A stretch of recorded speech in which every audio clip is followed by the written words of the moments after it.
이제 보게 되는데요. 그런데 이 예레미야서는 저자 예레미야가 우리가 토요일 날 살펴본 바로 살펴본 왕이 바로 요시야 왕이었는데요. 요시야 왕 13년 때부터 이 예레미야가 사역을 한 거예요. 그래서 오늘 말씀 2절을 보니까 이에 대한 소개를 잘 하고 있는데요. 유다 왕 아몬의 아들 유다 왕 요시야가 다스린 지 13년에 여호와의 말씀이 예레미야에게 임하였고, 그래서 예레미야의 사역의 시작은 요시야 왕 13년째 되는 해부터 사역을 시작했던 것이죠. 그래서 제가 이 요시야 왕 예레미야의 사역에도 요시야의 왕 13년 때 13년째 되는 해 시작됐다고 그러니까 이 요시야 왕 때에 같이 동시대에 또 사역했던 선지자들도 있고, 그러니 제가 토요일 날 말씀을 나눈 것을 잠시 복습하는 의미로 다시 한번 말씀을 드리고, 그리고 오늘의 예레미야의 이야기 속으로 들어가기를 원합니다. 열왕기하 22장 이후 끝부분으로 가면 이제 마지막을 향해서 가는 유다 왕들의 역사를 보게 되는데요. 므낫세와 아몬 왕을 거쳐 제16대 왕으로 요시야가 왕으로 등극을 했죠. 8살의 왕위에 오른 남왕국의 제16대 왕으로서 이름의 뜻은 여호와께서 격려하신다, 이런 뜻이라고 제가 말씀드렸죠. 이 요시야 왕은 종교 개혁을 단행하였고 사실상 유다 민족의 최후의 왕이 된다고 말씀을 드리지 않았습니까? 원래 유다 민족의 왕은 17대, 18대, 19대, 20대에 가서 끝이 나지만은, 그러나 유다 민족의 자체적으로 세워진 어떤 왕의 개념으로 볼 때에는 이 요시야가 마지막이 되는 그런 상황이죠. 참 이 종교 개혁을 단행했고 그랬던 이 요시야는 그에 대한 역사의 평가, 성경의 평가는요, 아주 정직한 왕이라고 말하고 있고, 또 이 요시야를 다윗의 길로 갔던 그런 사람이다 말하고 있죠. 그래서 제가 그날 토요일 날 새벽에 요시야와 이름이 헷갈리는 왕이 있다고, 요아스 왕, 요아스는 7살에 이 할머니가 다 자기 이 형제들 다 죽이고 그 와중에 고모덕에 숨겨져 가지고 살아남게 되고 왕위에 7살에 왕위에 올랐고, 고모부가 여호야다 제사장 여호야다가 이 요아스를 잘 보호해주고 또 이래서 이 왕위로 등극해서 정치를 했지만은, 그러나 여호와 보시기에 정직했지만은 산당은 제거하지 않았다, 그런 평가를 내리고 있지만은, 오늘 요시야 왕은 제가 토요일 말씀드렸다시피 정직했고 다윗의 길로 걸어갔던, 주변의 측근에 제사장 여호야다처럼 그런 어떤 인물이 있지 않음에도 불구하고 다윗의 길을 걸어가는 정직한 한 사람이었다. 스스로 개혁의 길을 걸어가는 그런 정신으로 달려갔던 사람이 바로 요아스다, 그렇게 요시야라고 말씀드렸죠. 제가 또 이래 헷갈립니다.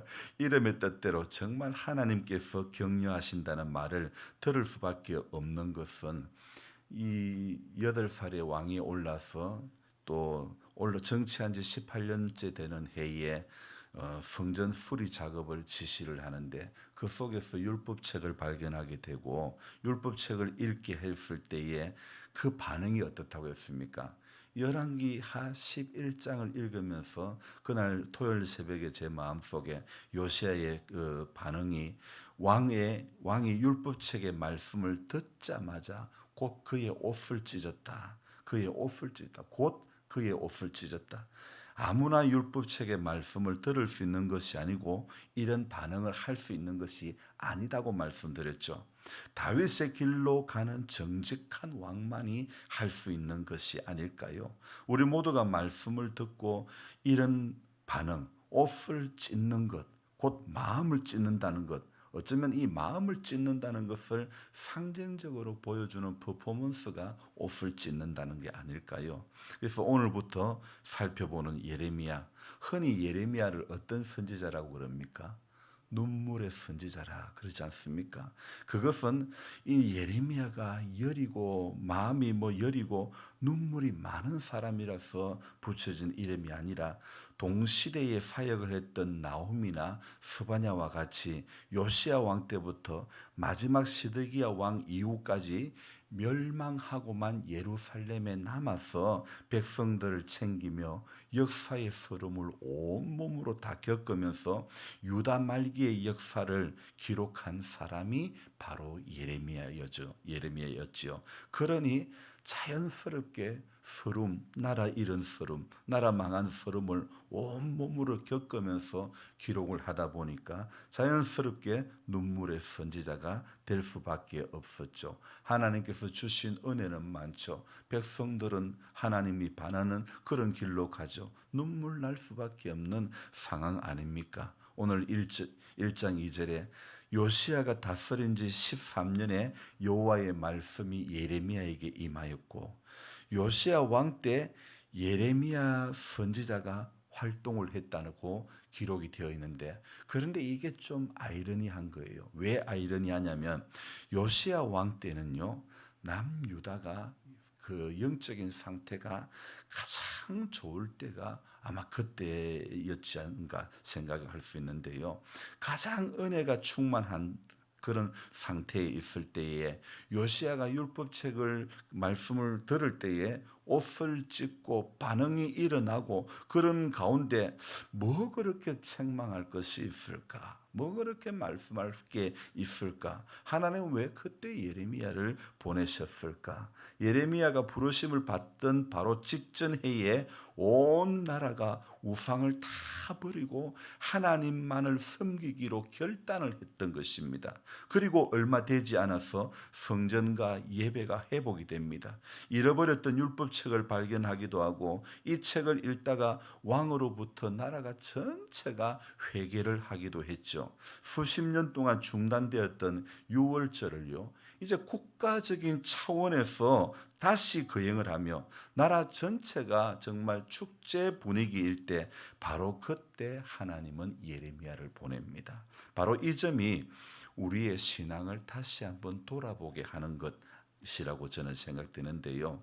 요시야는 누구보다도 순전한 마음으로 유다 민족의 신앙을 회복하려고 노력했던 그런 사람이었죠. 그러나 왕의 주도로 종교 개혁이 거행되자 강력한 왕권이 덩달아 형성이 되는 거예요. 성전이 수리되고 성전에서의 예배가 회복되자 성전 중심으로 종교 주도권을 쥐는 이런 사람들이 생겨난 것이에요. 이런 현상이 요시야가 살아있을 때는 아무런 문제가 되지 않았지만 그러나 요시야가 죽고 나니까 이게 문제가 되는 거예요. 왜요? 힘을 얻었던 사람들이 있으니까. 종교 주도권을 쥔 사람들이 정치 세력과 더욱 긴밀한 이해관계가 얽혀버리는 거예요. 그래서 제사장 직무를 독점했고 점점 종교 지도자들이 권력과 기득권을 손에 잡기 시작했던 거죠. 그렇게 해서 신약 시대까지 쭉 그 힘을 종교 기득권을 잡고 정치 세력과 결탁했던 이런 대단한 힘을 가졌던 사람이 신약 시대까지 이어졌던 그런 사람들이 있는데 그것이 여러분 들어봤을 만한 사람들인데 바로 사도계파라는 사람들입니다. 이 사람들이 이렇게 힘을 가지고 교회를 좌지우지했던 거죠. 우리 교단 총회가 내일부터 목요일까지 진행이 됩니다. 장소는 명일동의 명성교회입니다. 사실 이 장소가 선정되자마자 몇 달 전부터 총회 장소가 명성교회에서 한다는 이유로 엄청 시끄러웠습니다. 수많은 목회자가 장소를 변경해달라고 요청을 해도 총회 임원들은 요지부동입니다. 목회자 세습, 재정과 관련해서 세상 텔레비전 방송에 부정적인 이미지로 방영된 것을 비롯하여 돈으로 총회를 우롱하는 처사를 보였기 때문에 힘 있는 한 교회가 총회를 좌지우지 총회 헌법을 무시하고 그러면서도 반성도 회심도 없는데 그렇게 무리수까지 두가면서 총회 장소를 명성교회로 출국 고집해왔던 임원들의 처사가 저는 교단 소속 목사로서 심히 부끄럽습니다. 작년인가 명성교회 김 목사님의 최측근 그 집사님 한 분이 제게 전화가 왔죠. 목사님, 제가 퇴직하면 고향 교회에 내려갈 것인데 목사님이 그 교회에 오셨으면 좋겠다. 그러면서 하시는 말씀이 영양인가 청송인가 그 교회는 재정이 10억이 넘는다든가 뭐 재산이 10억이 넘는다든가 그런 이야기를 하는 거예요. 돈이 많다고 재정이 튼튼하다고 자랑을 해왔죠. 집사님이 퇴직 후에 거기로 갈 것인데 목사님 글로 오시면 좋겠습니다. 이런 말씀을 저한테 하는 거예요. 그쪽의 분들은 돈으로 모든 것을 보는 모양인지는 몰라도 참 저는 그런 것은 싫습니다. 종교가 권력자와 손잡고 교회가 돈과 손잡을 때 이것을 부끄러워할 줄 알아야지 힘 있다고 돈 있다고 자랑할 것은 결코 못 되는 것입니다. 우리나라 정치도 마찬가지지 않습니까? 정당들도 저마다 다 개혁을 지금까지 외쳐왔지 않습니까? 지금 그 개혁을 외치지 않은 정당들이 어디 있습니까? 정치하는 사람들을 보면 여당이나 야당이나 사실상 다 똑같습니다. 기득권의 힘을 가지고 자랑질하고 권력질하고 주먹질 해댔지 어디 진짜 개혁이 어디 있었습니까? 교회도 마찬가지입니다. 오늘 많은 교회가 개혁과 본질을 이야기해왔지요. 교회들은 사랑을 말하고 크리스찬 기업들은 공정과 평등, 정의 이런 가치들을 내세워왔지만 그러나 정작 그것을 부르짖는 집단 내부를 가만히 들여다보면 거기 안에도 복잡한 이해관계가 이리 얽히고 저리 얽히고 있다는 것이죠. 기득권을 진 사람과 기득권을 빼앗으려는 사람들의 갈등, 은밀한 중에 이 주도권 전쟁이 얼마나 심한지 모른다는 것입니다. 신앙생활을 하는 것인지 세력 다툼 생활을 하는 것인지 어제 주일 아침에 제가 계절이 바뀌는 그 과정에 어김없이 비가 찾아온다는 말씀을 드렸지 않습니까?